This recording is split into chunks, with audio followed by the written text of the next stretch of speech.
उस्ताद ये चक्कर ना पाए सो तो तेरे यार दी संगते दी आई यार शादी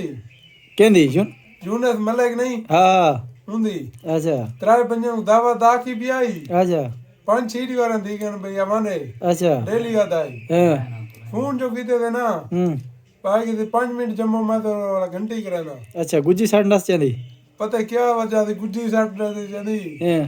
ये भी तू इतना टब्बर उठा के दी बैठे फोन जो मारे ना हाँ आई मडी मुक गई है पीछे हूं या 6वीं दीवार था को आखे ना हाँ ये तो सही गाल है गुज्जी मां साठ चेंदी ना सी हाँ ये तो पक्की गाल है असां डिटी सोच रखे तैयार थे असां के साडे यार दी शादी असां तैयार थे वाकई सब उस्ताद बुकलो त्राए पंजां मारे सी ये वाकई हुन सारी टब्बर उठा खा सारा डबर रोटियां कीती बैठे बस बुकलो मरदे हैं अच्छा अच्छा बस सही है ब्याह हुन चक्करों आ चक्रू संगती बंदा के आग नहीं सकते हुन मीदी ते बेसेंस मींदी ते ना भा लेने हैं अच्छा अच्छा अगे बुकलो मारे सी डबर रोटियां खाने बैठे हाँ ये तो पक्की